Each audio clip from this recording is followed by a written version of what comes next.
하늘의 말씀 봅니다. 신약 성경 갈라디아서 5장 16절에서 21절 말씀입니다. 16절에서 21절 말씀 제가 읽어드립니다. 내가 이르노니 너희는 성령을 따라 행하라. 그리하면 육체의 욕심을 이루지 아니하리라. 육체의 소욕은 성령을 거스르고 성령은 육체를 거스르나니 이 둘이 서로 대적함으로 너희가 원하는 것을 하지 못하게 하려 함이니라. 너희가 만일 성령이 인도하시는 바가 되면 율법 아래에 있지 아니하리라. 육체의 일은 분명하니 곧 음행과 더러운 것과 호색과 우상 숭배와 주술과 원수 맺는 것과 분쟁과 시기와 분냄과 당짓는 것과 분열함과 이단과 투기와 술 취함과 방탕함과 또 그와 같은 것들이라.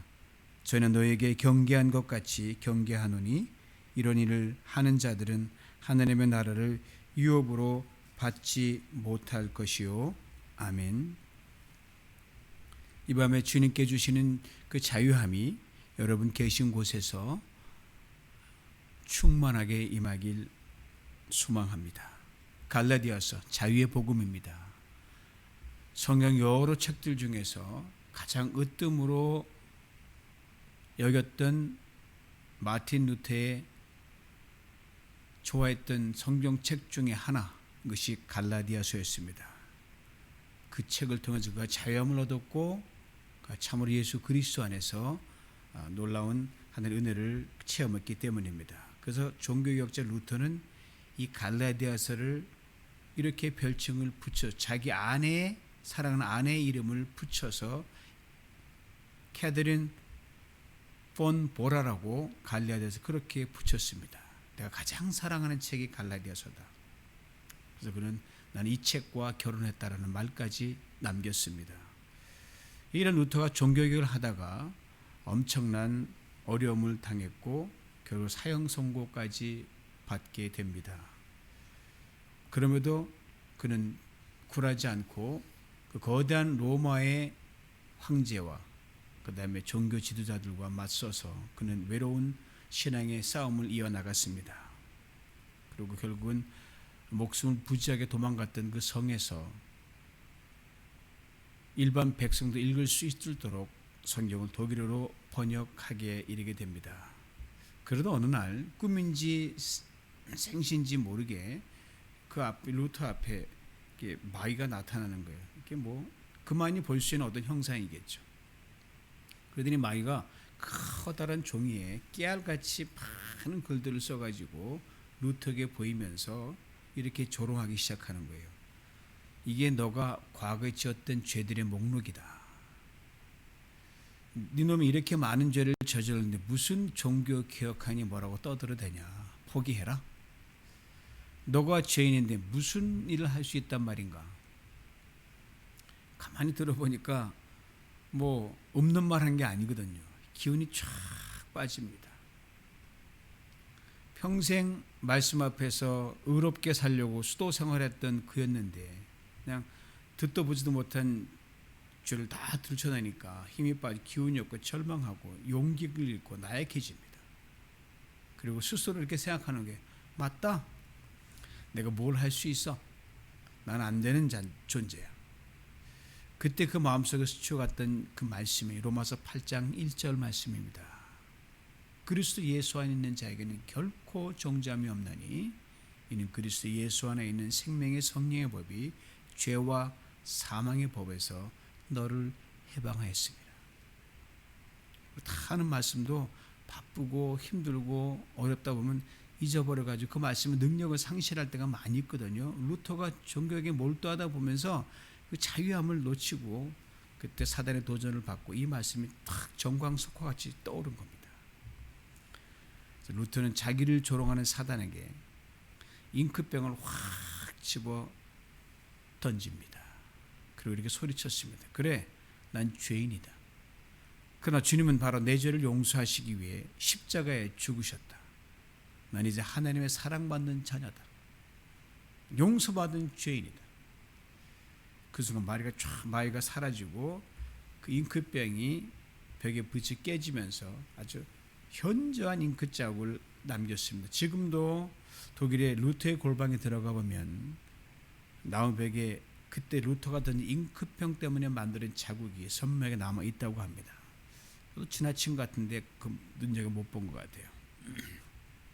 이런 루터가 평생 좌우명으로 삼았던 말씀이 있는데 오직 의인은 믿음으로 말미암아 살리라. 행함으로 말하면 이것저것 다 걸리니까 살 수가 없어요. 뭐든지 할 수가 없어요. 하나님 다 이루신, 십자가에서 내 대신 다 이루신, 율법으로 다 이루신 그것을 다 믿음으로 내가 구원을 받고 자유함을 얻고 그렇게 살아갈 수 있다. 그래서 이런 우리가 평생 우리를 얽어맸던 그 어떤 부자연스러움과 매임에서 우리는 자유케 된 것입니다. 비록 육신의 연약함과 한계는 있지만 그래도 우리 안에는 주님 우리를 자녀로 인정한 놀라운 자유함과 해방감이 있다는 말이에요. 죄에서 자유케 됩니다. 율법의 정죄에서 자유케 됩니다. 죽음에서 자유케 되고 하나님의 자녀가 됩니다. 자유가 우리를 참으로 어떤 일을 힘있게 헤쳐나가게 아무것도 얽매였을 때 그 힘을 온 행하고자 하는 일에 집중할 수 있기 때문입니다. 선한 일에 집중하면 그 선의 힘을 받습니다. 그러나 반대로 잘못되고 바르지 못한 일, 악한 일에 향하면 또 그것도 힘을 받습니다. 선과 악의 극단으로 달려갈 수가 있습니다. 그리고 자유를 선한 일을 하는 기회를 삼으면 그것이 정말 자유입니다. 악한 일, 옳지 못한 일을 하는 기회를 삼으면 그것은 자유가 아닌 방종이 됩니다. 내게 주어진 자유의 경계를 넘어서면 하면 안 되는 일을 함으로 그 일 때문에 내가 거기에 붙들려가지고 꼼짝 못하게 되는 겁니다. 그러게 바울은 이렇게 간곡하게 당시 2000년 전 갈라디아 교회의 성도들 일깨워줬고 그 말씀이 오늘 사는 우리에게도 깨우침을 주는 겁니다. 갈라디아서 5장 13절입니다. 형제들아 너희가 자유를 위하여 부르심을 입었으나 그러나 그 자유로 육체의 기회를 삼지 말고 오직 사랑으로 서로 종노릇하라. 여러분과 저 아시는 우리 모든 사람은 육체를 입고 살아갑니다. 그리고 육체 필요를 무시할 수가 없어요. 배고프면 먹어야죠. 힘들면 쉬어야 되죠. 경제활동하려면 돈이 필요하죠. 모든 수많은 니드가 육체를 입고 살아가는 세상의 삶에서 우리에게 떨어집니다. 그 채워져야 우리는 근심 걱정을 면할 수가 있습니다. 그러나 이 육체의 필요와 욕구에만 끌려가면 그것은 자유의 범주를 넘어 내가 육체의 욕구와 필요에 얽매여 그것의 종이 되는 겁니다. 돈이 필요하지만 돈에 끌려가면 돈의 종이 되는 겁니다. 거기까지 가면 안 된다는 거예요. 인간은 영과 마음과 육체로 구성되어 있습니다. 영도 마음도 육체의 필요가 어느 한쪽으로 지나치게 균형 잡히게 잘 채워져 가야 됩니다.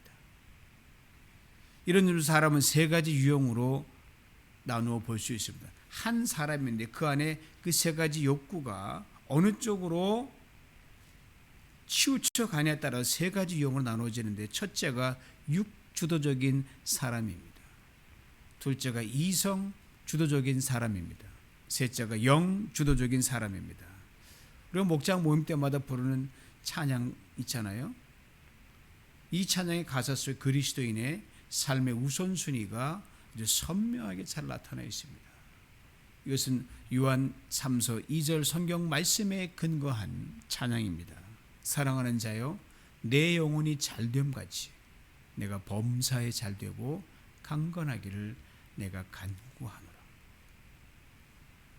영혼이 잘되는 것이 첫 번째라는 겁니다. 범사가 잘되는 것이 두 번째고요. 강건한 것이 세 번째입니다. 그리스도인 누굽니까? 성령 주도적인 사람이 그리스도인입니다. 우리에게는 육체가 있어요.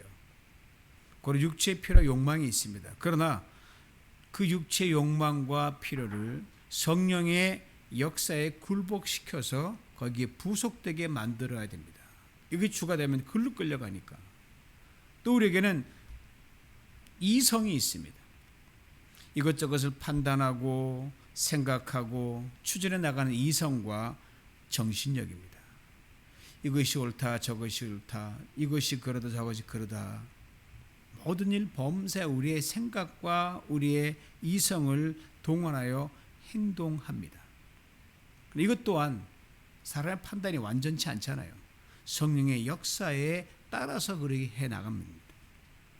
내 이성보다 하나님의 말씀을 범사가 잘 되는 쪽으로 계획하고 따르더라도 하나님의 뜻을 언제나 먼저 생각하는 겁니다. 우리 아까 찬양했던 것처럼 나는 이쪽으로 가고 싶어. 주님 말씀에 글로 가면 안 된다면 멈춰야 되는 거예요. 난 일로 가고 싶은 주님 일로 가라고 하면 이쪽으로 방향 돌려서 가야 되는 겁니다. 하나님 뜻이 언제나 먼저라는 거예요. 아무리 잘 돼도 하나님의 영이 아니면 멈춥니다. 포기합니다. 이렇게 하나님의 영에 굴복하여 모든 육체의 요구도 이성의 모든 판단도 거기에 부속시키고 종속시키는 것, 이것이 그리스도인입니다. 성령 주도적인 사람입니다. 그러기에 그리스도는 끊임없이 갈등할 수밖에 없어요. 안에서 세 욕구가 싸우니까 육으로 갈까 이성으로 갈까 성령으로 갈까 끊임없이 싸우는 거예요. 문제가 생겨서가 아니라 내 뜻과 하나님의 뜻이 자연스럽게 이 컨플릭이 생기는 거예요. 그래서 고민하고 갈등하죠. 하나님이 난 이렇게 하고 싶은데 하나님은 안 되겠습니까? 묻기도 하고 그러잖아요. 그리고 하나님의 뜻을 우선합니다. 하나님 뜻을 우선한다는 것이 쉽지 않습니다. 그래서 우리는 쉼없이 갈등하는 거예요. 목사인 저도 그렇고 제 집 말씀을 듣는 여러분도 그렇고 인생은 나이가 어려도 그렇고 나이가 많아도 그렇고 이거는 평생 우리가 싸워야 할 우리 영적 스트러글이에요. 그리고 바울은 다른 서신에 이렇게 또 말합니다. 고린도후서 10장 3절로 5절 말씀이에요. 우리가 육신대로 행하나 육신에 따라 싸우지 아니하노니 우리의 싸우는 무기는 육신에 속한 것이 아니요 오직 어떤 견고한 진도 무너뜨리는 하나님의 능력이라. 모든 이론을 무너뜨리며 하나님 아는 것을 대적하여 높아진 것을 다 무너뜨리고 모든 생각을 사로잡아 그리스도에게로 복종하게 한다. 수많은 생각이 왔다 갔다 하지만 그걸 잡아서 하나님의 뜻으로 자꾸 몰고 가는 것, 하루아침에 되지 않지 않습니까? 그럼 예수를 믿으면 우리 인생의 주인이 나에게서 주인으로 바뀌는 겁니다. 주인이 바뀌는 게 얼마나 힘들어요. 여러분 집을 하나 사고 팔고도 소유주가 바뀌면 해야 할 소리가 굉장히 많거든요. 내 인생이 아닌, 저는 내 인생처럼 보이지 주님의 인생이거든요. 보니까 내 몸이 아니라 주님의 몸입니다. 내가 나 인생의 주인으로 살려고 끄녀 고개를 팍 드는 거예요. 이것을 누르고 주님께 복종하는 것, 이것이 그리스도인으로 살아가는 겁니다. 그래서 어느 찬양 가서 이렇게 압축해서 우리에게 들려주지 않습니까? 내가 주인 삼은 모든 것 내려놓고 내 주 대신 주 앞에 나가 내가 사랑했던 모든 것 내려놓고 주님만 사랑해. 내가 주인 삼은 모든 것 내려놓고 내 주 대신 주 앞에 나가 내가 사랑했던 모든 것 내려놓고 주님만 사랑해. 가사는 참 좋아요. 주 사랑 거친 풍랑에도 깊은 바다처럼 나를 잠잠케 해. 주 사랑 내 영혼의 반석 그 사랑의 소리. 가사는 하나하나 틀린 게 하나도 없어요. 근데 그렇게 살려고 하는데 힘든 거죠. 점점점 그렇게 사는 것이 습관화가 되는 쪽으로 가면 그리스도인이 점점점 그 삶을 아름답게 영위해 간다는 겁니다.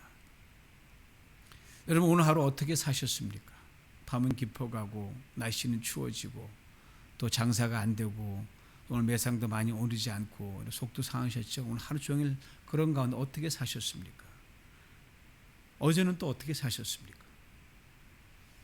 내일은 또 무엇에 집중하며 무엇에 최우선 순위를 두고 여러분과 저는 살아가야 합니까? 우리 모두가 쉼없이 던지고 또 던질 수밖에 없는 질문들입니다. 이 질문에 이 찬양이 분명히 답을 제시합니다. 아니 내 거 아니었는데 뭐 기업도 내 인생 내 몸도 내 자녀도 모두 내 거 아니었는데 찬양의 답을 제시하잖아요. 다 내가 주님만 살아 주님 것이다. 찬양의 답을 제시하는데 삶에서 그대로 산다는 것이 답대로 산다는 것이 결코 녹록지 않다는 게 여러분과 제 실제 삶의 실존적 고민입니다. 위대한 사도로 불리는 바울도 평생 이 고민을 안고 살아갔어요. 그 고민을 한번 들어보세요. 로마서 7장 19절 23절입니다. 내가 원하는 바 선은 행하지 아니하고 도리어 원하지 아니하는 바 악을 행하는도다. 만일 내가 원하지 아니하는 그것을 하면 이를 행하는 자는 내가 아니요 내 속에 거하는 죄니라. 그러므로 내가 한 법을 깨달았노니 곧 선을 행하기 원하는 나에게 악이 함께 있는 것이로다. 내 속사람으로는 하나님의 법을 즐거워하되 내 지체 속에서 한 다른 법이 내 마음의 법과 싸워 내 지체 속에 있는 죄의 법으로 나를 사로잡는 것을 보는도다. 내 마음 나도 모른다는 게 아마 이 바울 고백 같아요. 분명히 난데 내 속에 둘이 있다는 거예요. 육 주도적으로 살아가려는 나와 영 주도적으로 살아가는 또 다른 나가 싸운다는 거예요. 뭐 젊은 시절로 하나의 어떤 그런 피 끓는 젊은 시절 끝나면 되는데 이거는 노년이 돼도 계속 우리와 이 두 사람이 싸우는 거예요. 이런 고민을 안고 평생 주님께 집중하며 살았던 바울이 이제 갈라디아 교회 성도들에게 이렇게 말합니다. 다시 할례 예식으로 돌아가서 율법의 종이 되려고 하고 사랑하는 서로를 섬기는 그런 종이 되는 게 아니라 내가 너보다 할례 받았는데 너 뭔데 까불어? 라고 자기 우월의식에 사로잡혀서 지체들 많이 괴롭히고 교회를 어지럽히는 그 성도들과 유대 율법주의자들에 대한 애틋한 충고를 던지고 있습니다. 오늘 본문 16절 17절이에요. 내가 이르노니 너희는 성령을 따라 행하라. 이 말은 그 전에 예수 믿어도 성령을 따라 살지 못하고 다 돌이켜 할례 율법의 인간의 이성과 육체의 소욕대로 살았다는 걸 말하죠. 그리하면 육체의 욕심을 이루지 아니하리라. 육체의 소욕은 성령을 거스리고 성령은 육체를 거스리나니 이 둘이 서로 대적하므로 너희가 원하는 것을 하지 못하게 하려 합니다. 그리스도의 자유에 분명한 정의가 나옵니다. 예수 믿는 사람 자유롭죠. 죄에서 자유 없고 찬성도 부르잖아요. 죄의 자유를 얻었으니까. 그 자유가 중립지대가 없다는 거예요. 누구에게 속하여 누리는 자유라는 말입니다. 즉 성령에 속하여 하나님을 기쁘시게 하는데 그 자유를 사용하는 자유인이냐, 육체에 속하여 나 자신만을 기쁘게 하기 위해 그 자신의 자유를 사용하느냐, 이 두 방향으로만 나눠지는 어정쩡한 중간지대가 없다는 거예요.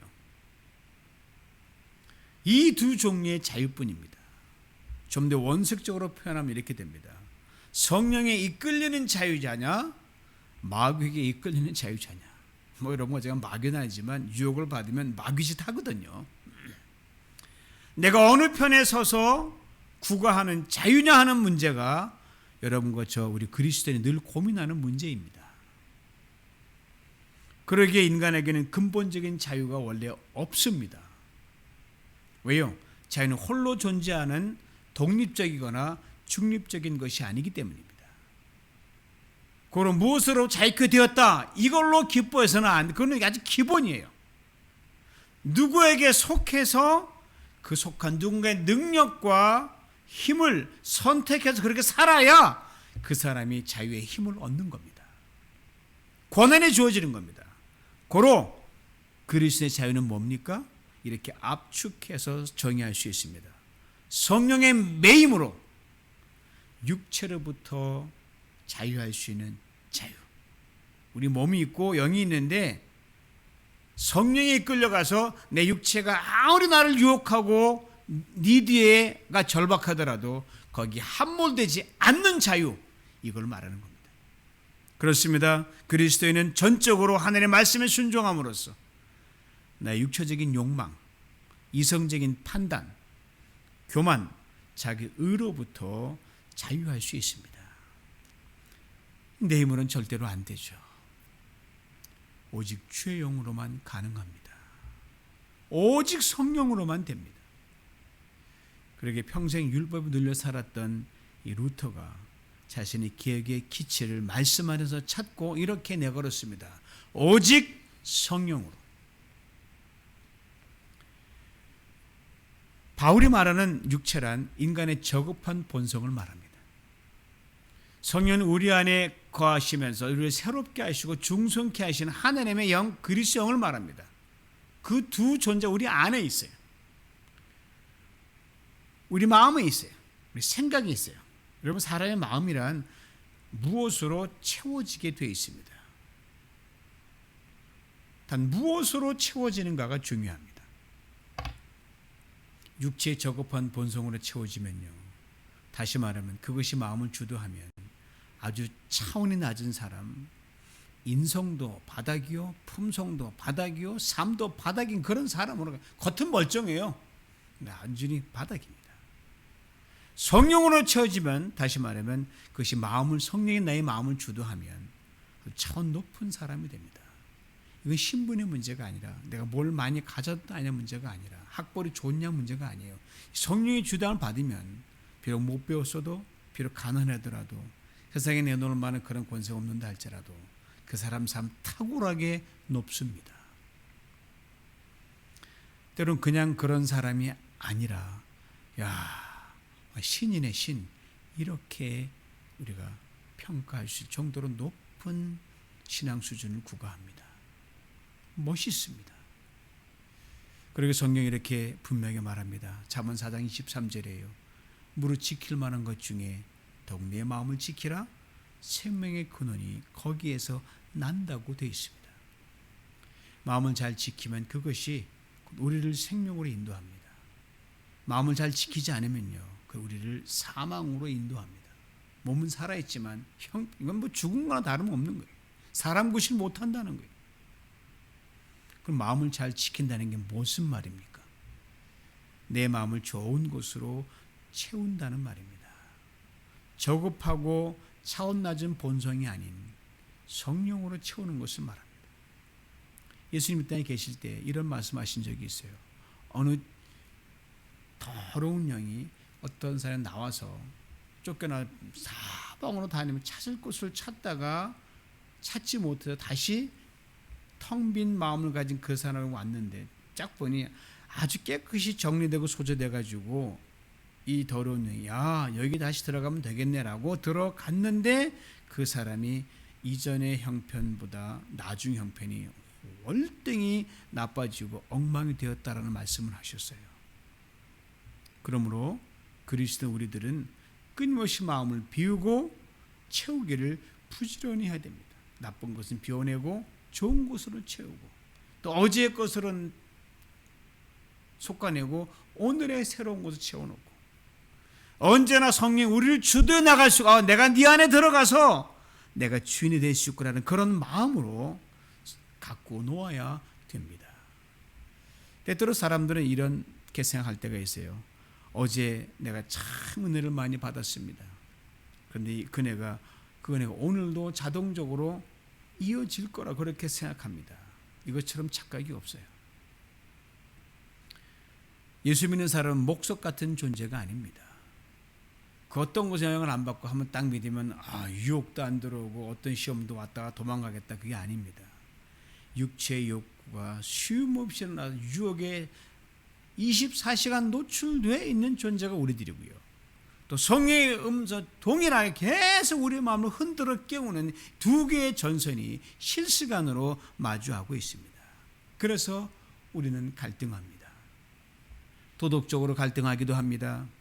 윤리적인 갈등도 합니다.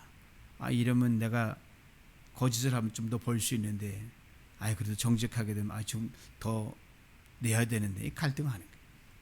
옛습관과 갈등에 부딪힙니다. 결코 화할 수 있는 두 본성, 육체의 소욕과 성령의 요구가 부딪힙니다. 이제 바울이 아주 구체적으로 육체 욕심, 육체의 저급한 본성들을 적어냅니다.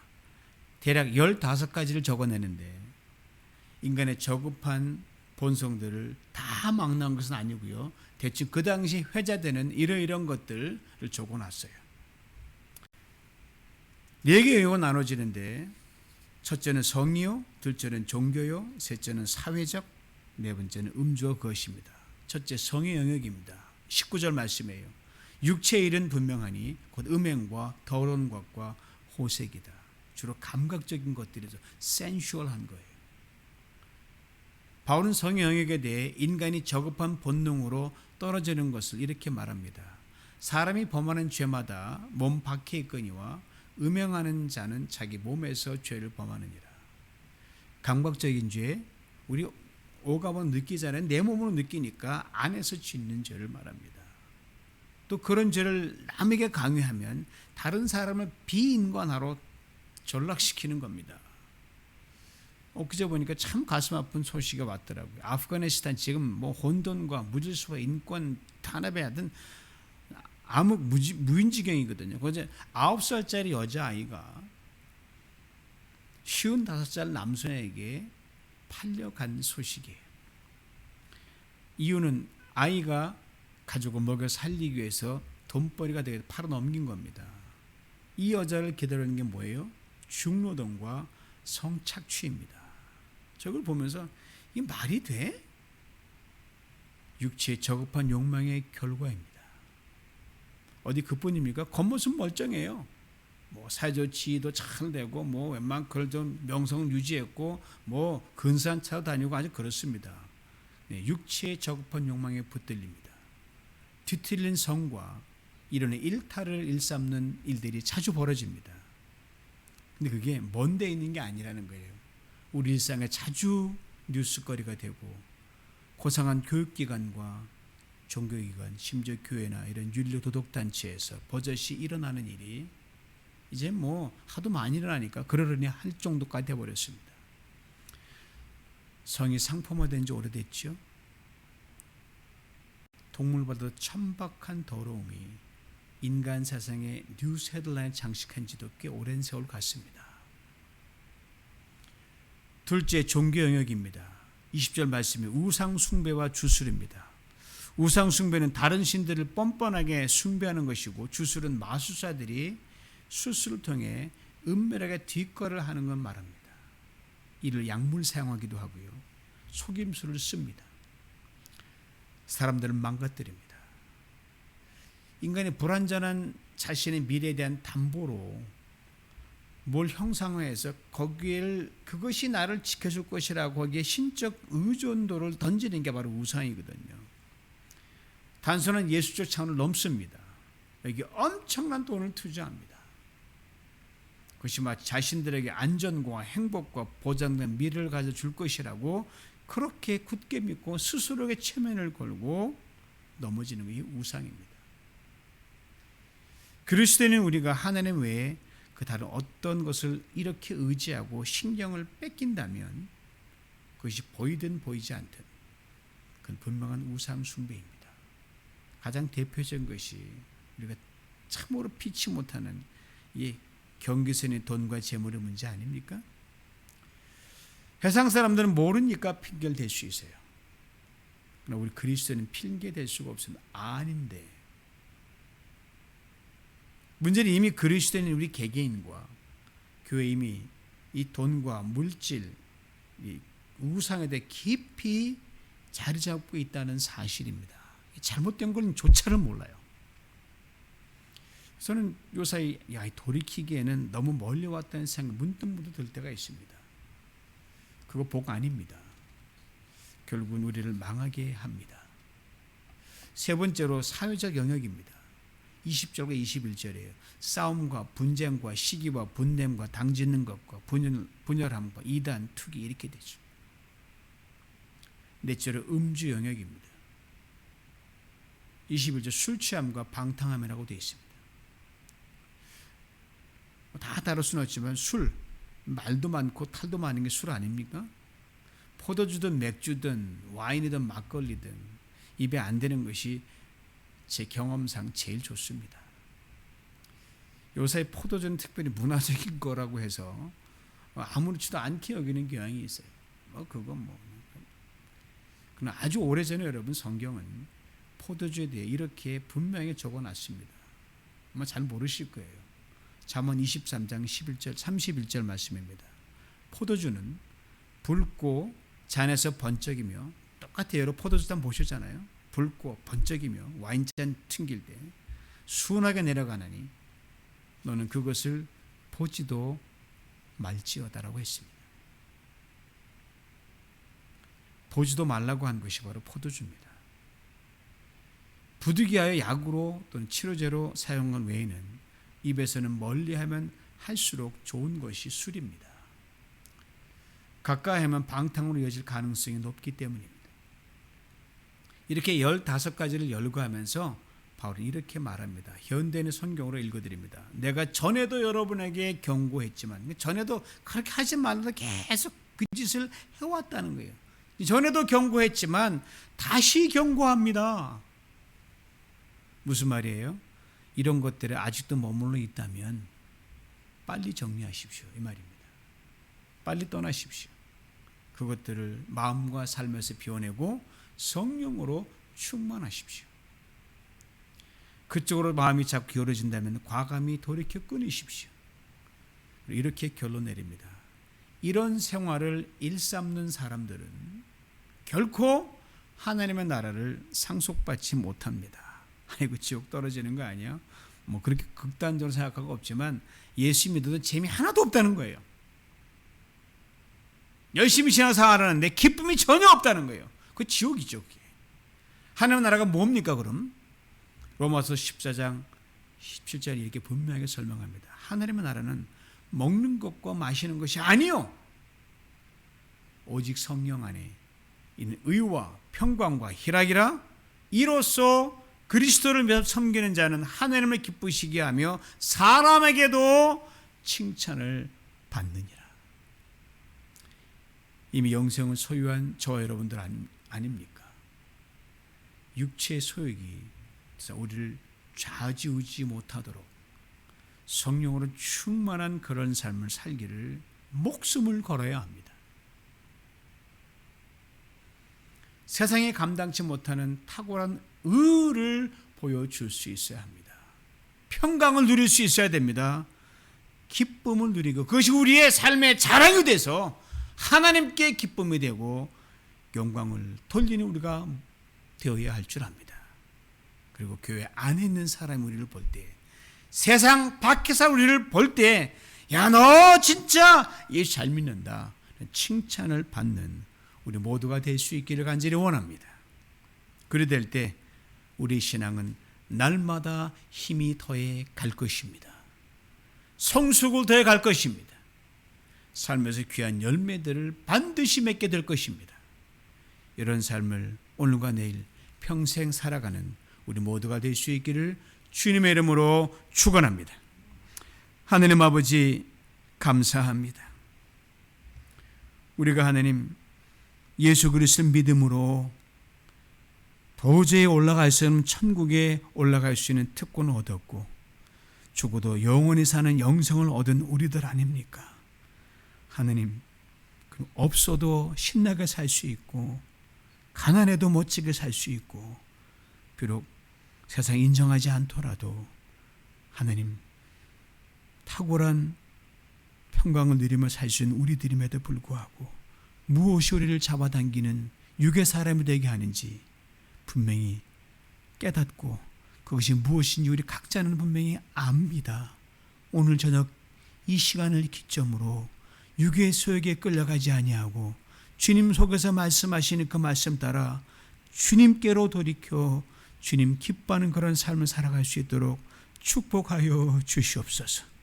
눈에 보이는 것, 귀에 들리는 것, 손에 잡히는 것, 거기에 주님께서 우리를 끌어내어 주시사 하나님 영생을 소유한 자답게 하나님 의와 평강과 기쁨 우리 삶의 기준이 되고 트레이드마크가 되는 탁월한 신앙의 사람으로 평생 살아가도록 축복하여 주시옵소서. 예수님의 이름으로 기도하옵나이다. 아멘.